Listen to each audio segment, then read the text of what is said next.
Hi പാടി കിച്ചണിലേക്ക് എല്ലാവർക്കും സ്വാഗതം. ഇന്ന് ഞാനിവിടെ ഉണ്ടാക്കാൻ പോകുന്നത് ഇഡ്ഡലിപ്പൊടിയാണ്. ഇഡ്ഡലി കൂട്ടി കഴിക്കേണ്ടതാണ് ഇഡ്ഡലിപ്പൊടി.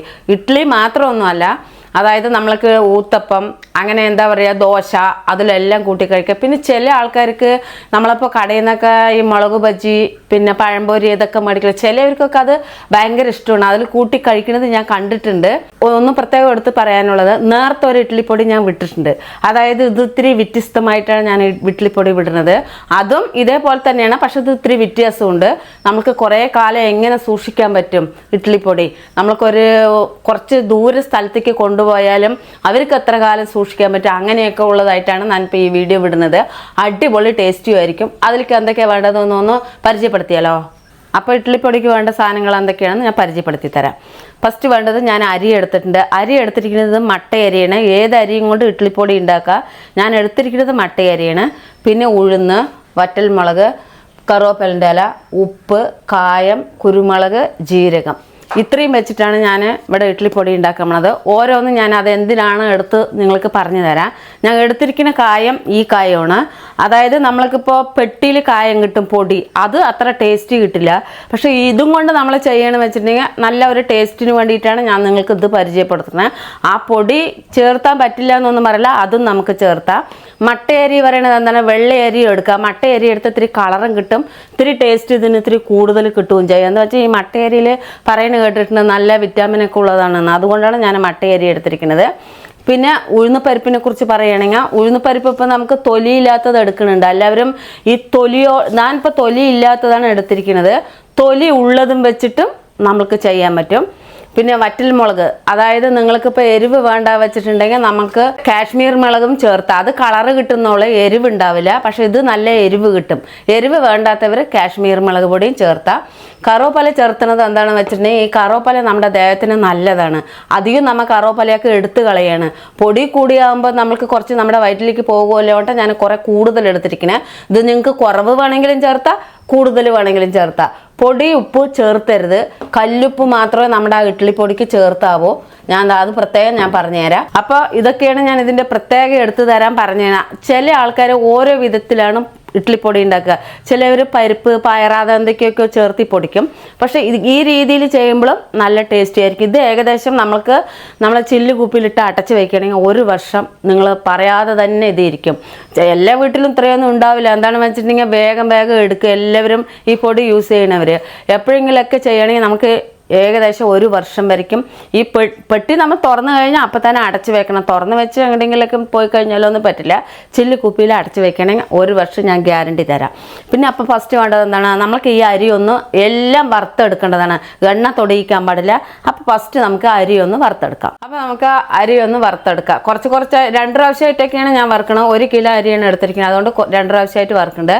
പ്രത്യേകം ഒന്ന് പറയാനുള്ളത്, നല്ല ചീൻചട്ടിയൊക്കെ നമ്മൾ എടുക്കുന്ന സമയത്ത് ഇത്തിരി കട്ടിയുള്ള എടുത്തു വെച്ചാൽ നമുക്ക് മെല്ലെ വറുത്തെടുക്കാൻ നന്നായിരിക്കും. നമുക്ക് ഗ്യാസ് ഒന്ന് കത്തിച്ചു കൊടുക്കാം. അടി കട്ടിയുള്ള പാത്രം എടുത്തു കഴിഞ്ഞാൽ നമുക്ക് നന്നായിരിക്കും. ഞാൻ നല്ല കട്ടിയുള്ളതാണ് എടുത്തിരിക്കുന്നത്. ഇങ്ങനത്തെ ഇല്ലെങ്കിലും കുഴപ്പമില്ല, വേറെ ഏതാണെങ്കിലും ഇത്തിരി അടി കട്ടി ഉണ്ടാവണം, അത്രയേ ഉള്ളൂ.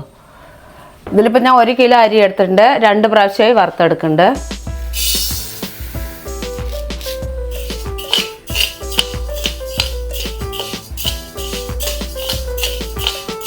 അപ്പോൾ അരിയൊക്കെ നമ്മൾ ഇടയ്ക്ക് ഇളക്കി കൊടുക്കാം. നമുക്ക് വേറൊരു അടുപ്പിൽ നമ്മുടെ ജീരകം, കുരുമുളകൊക്കെ ഒന്ന് വറുത്തെടുക്കണം. അതും കൂടെ എങ്ങനെയാണെന്ന് കാണിച്ചു തരാം.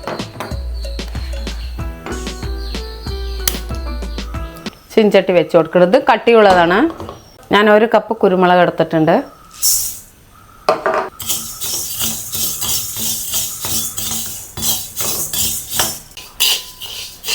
ഇപ്പോൾ രണ്ടും ഇടയ്ക്കിടയ്ക്ക് നമുക്ക് ഇളക്കി കൊടുക്കാം. അത്ര ഒരുപാട് നേരം നമുക്ക് നിൽക്കണ്ടല്ലോ കൊണ്ട് ഞാൻ 2 അടുപ്പിൽ ഓരോന്ന് വെച്ചത്.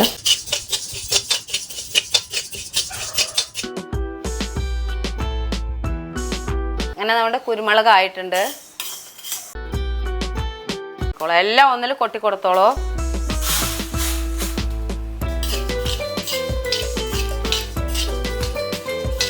ജീരകം ഞാനൊരു വലിയ ടേബിൾ സ്പൂണിന് 3 ടേബിൾ സ്പൂൺ എടുത്തിട്ടുണ്ട്. നൈസിൽ കത്തിച്ചാൽ മതി, മെല്ലെ ആയാൽ മതി. ഇടയ്ക്ക് എപ്പോഴെങ്കിലും ഒന്ന് ഇളക്കി കൊടുക്കാം.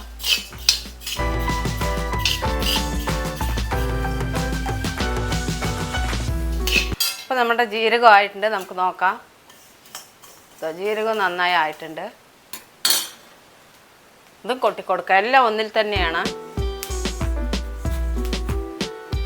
ഇനി അടുത്തത് നമുക്ക് കായം കൊട്ടിക്കൊടുക്കാം. കായം നോക്കിക്കോളൂ. കായം ഞാൻ വലിയൊരു കട്ട എടുത്തിട്ടുണ്ട്. ഇത് ഇടയ്ക്ക് ഒന്ന് ഇളക്കി കൊടുക്കാം. അപ്പം അങ്ങനെ നമ്മുടെ ഒരു പ്രാവശ്യം അരി ആയിട്ടുണ്ട്, നമുക്ക് കൊട്ടിക്കൊടുക്കാം.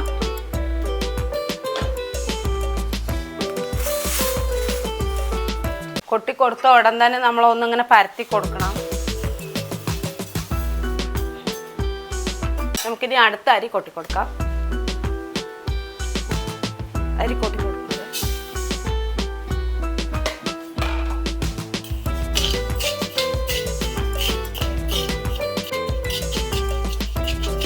നമ്മുടെ കായ ഒന്ന് ഇളക്കി കൊടുക്കാം.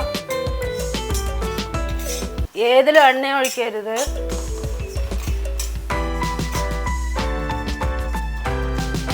അങ്ങനെ നമ്മുടെ കായ നന്നായി മൊരിഞ്ഞ് വരട്ടെ. അത് വരയ്ക്കും നമുക്ക് മെല്ലെ തീ കത്തിച്ചിട്ട് അത് മെല്ലെ ആവാൻ പാടുള്ളൂ. എണ്ണ ഒരിക്കലും ഇതിൽ ഒഴിക്കരുത്. എണ്ണയില്ലാതെ തന്നെയാണ് മൊരിയേണ്ടത്. അരി നിർത്താതെ ഇളക്കിയാലേ നന്നായി മൊരിയുള്ളൂ.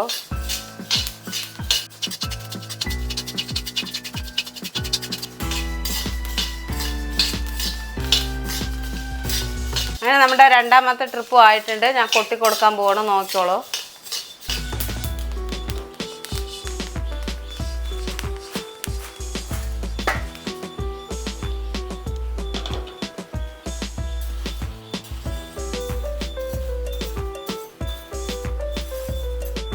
ഇനി നമുക്ക് ഉഴുന്ന് കൊട്ടിക്കൊടുക്കാം. ഉഴുന്ന് ഒന്നിച്ച് കൊട്ടിക്കോളൂ. മെല്ലെ കത്താൻ പാടുള്ളൂ തീ. അപ്പോൾ 1/2 കിലോ ഉണ്ട് ഉഴുന്ന്. മെല്ലെ കത്തി മെല്ലെ ആവാവോ.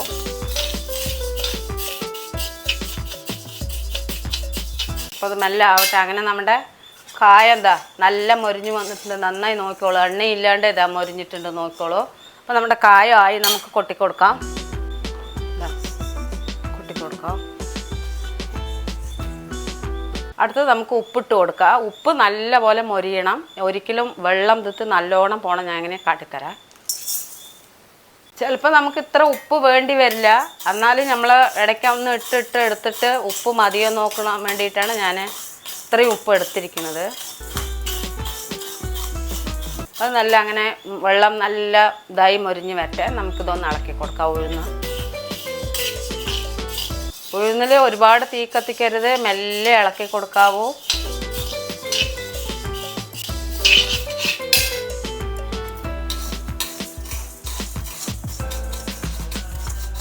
അപ്പം അങ്ങനെ നമ്മുടെ ഉഴുന്നായിട്ടുണ്ട്, നോക്കിക്കോളൂ. ഇതാ ഈ പരുവാകുമ്പോൾ നമ്മൾ വാങ്ങണം.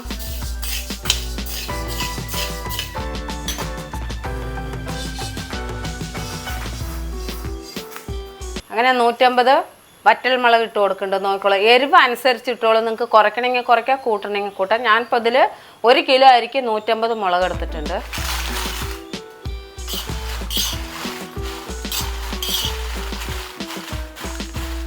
അങ്ങനെ മുളക് നമ്മുടെ മെല്ലെ ആവട്ടെ. നമുക്കിത് കൊട്ടണത് ഒന്ന് നല്ല പോലെ ഇങ്ങനെ പരത്തി കൊടുക്കണം. ഇല്ലെങ്കിൽ അത് ചൂടാറില്ല നമ്മൾ പൊടിക്കാൻ പോകുമ്പോഴേക്കും. ഇപ്പോൾ ഇത്രയൊക്കെ നമുക്ക് ഇങ്ങനെ വറുത്തിട്ട് മില്ലിൽ കൊണ്ടുപോയിട്ടും പൊടിക്കാം. മില്ലിൽ കൊണ്ടുപോയി പൊടിക്കുമ്പോൾ എന്താണ്, നമുക്ക് ഇത്തിരി തരി കിട്ടില്ല. നമുക്ക് ലേശം തരി വേണം. തരിയിട്ട് പൊടിക്കാൻ പറഞ്ഞാൽ പൊടിച്ചൊക്കെ തരും. എന്നാലും നമ്മുടെ വീട്ടിൽ പൊടിക്കുമ്പോൾ നല്ല ടേസ്റ്റി ആയിരിക്കും.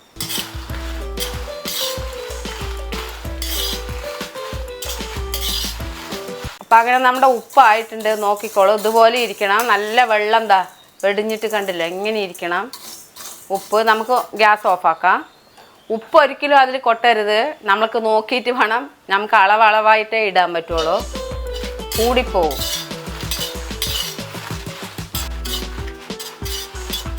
അങ്ങനെ നമ്മുടെ മുളക് ആയിട്ടുണ്ട്, നോക്കിക്കോളൂ. ഇതാ അങ്ങനെ നല്ല മണം വരും. ഇതാ മുളകിൻ്റെ പരുവം എങ്ങനെയാണ് നോക്കിക്കോളൂ. ഇത് ഇനി നമുക്ക് കുറച്ച് ചൂടാറുമ്പോഴേക്കും മൊരിഞ്ഞും കിട്ടും മുളക്. നമ്മളതിൽ കൊട്ടിക്കൊടുക്കാം.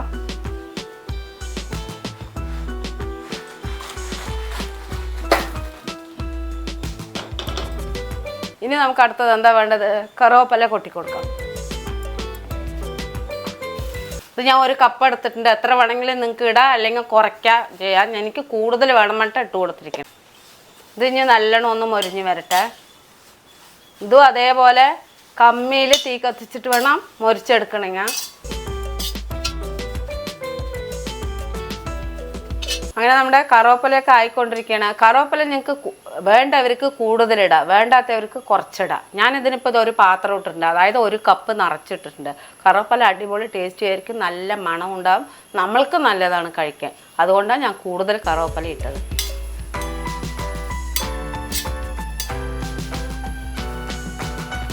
കറിവേപ്പില, വറ്റൽമുളക് ഇതൊക്കെ കത്തിക്കുമ്പോൾ നൈസിലെ തീ കത്താവോ, മെല്ലെ ഇതാവുള്ളൂ, എന്നാലേ മൊരിഞ്ഞ് കിട്ടുള്ളൂ. വേഗം തീ കത്തിച്ച് ഇളക്കിയാൽ മൊരിഞ്ഞ് കിട്ടില്ല.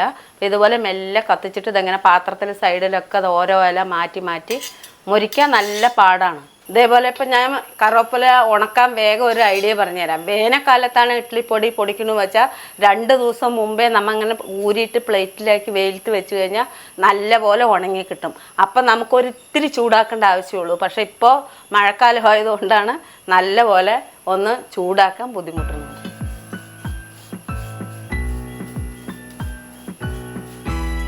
അപ്പോൾ ഇതാ നമ്മുടെ കറിവേപ്പിലയൊക്കെ ആയിട്ടുണ്ട്, നോക്കിക്കോളൂ. നൈസിൽ തീ കത്തിച്ചിട്ട് ഇതാ കണ്ടില്ലേ. ഇനിയിപ്പോൾ ഇത് ചൂടാറി ചട്ടിയും കൂടെ ഒന്ന് ചൂടാറി വരുമ്പോഴേക്ക് നല്ല മൊരുക്കനെയാവും. ഇതാ നമുക്കിങ്ങനെ ഇങ്ങനെ സൗണ്ട് കേൾക്കണം.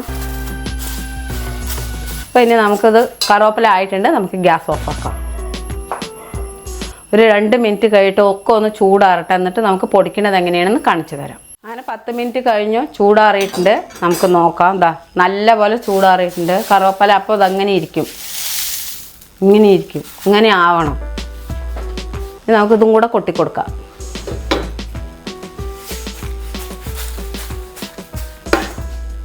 നമുക്കെല്ലാം കൂടെ ഒന്ന് ഇളക്കി കൊടുക്കാം. ഉപ്പ് മാത്രം ഇടരുത്.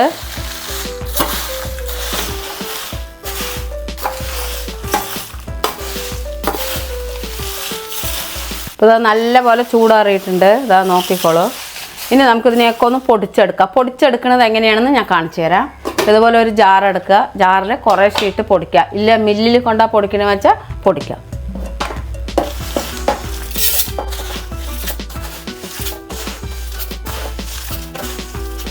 അപ്പോൾ ഞാൻ കുറേശ്ശെ ഇടുന്നുണ്ട് ജാറിൽ. അതുപോലെ തന്നെ ഉപ്പ് എത്ര ഇടണമെന്ന് പറയാം. ഉപ്പ് ഒന്നിച്ചിടുന്നത് കൊണ്ട് കുഴപ്പമില്ല, എന്നാലും ഏതിലൊക്കെ വരുന്നെങ്കിൽ കുറേശ്ശെ ഇടാവോ, നോക്കിയിട്ട് വേണം ഉപ്പിട്ട് കൊടുക്കണമെങ്കിൽ.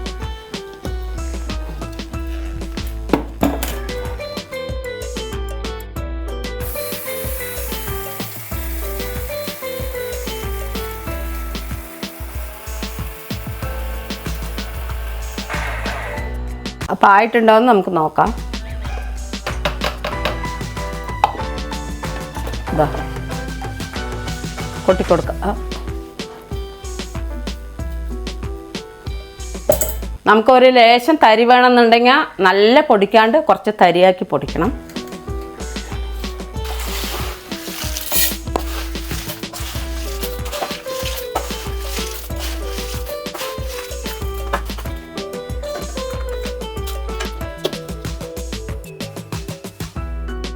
അപ്പം നമുക്കിതൊക്കെ കുറേശ്ശെ ഇട്ടിട്ട് പൊടിച്ചെടുക്കാം.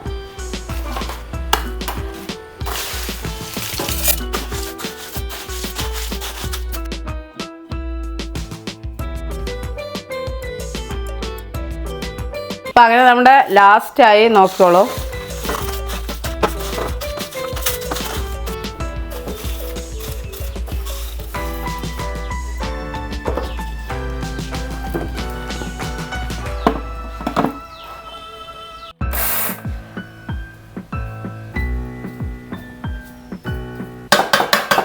അപ്പം അങ്ങനെ നമ്മുടെ എല്ലാം പൊടിച്ചു കഴിഞ്ഞു. ഭയങ്കര കാരം, ഒന്ന് ഇളക്കി വിടട്ടെ. ഇനിയാണ് നമ്മൾ നല്ല ഇളക്കി കൊടുക്കേണ്ടത്.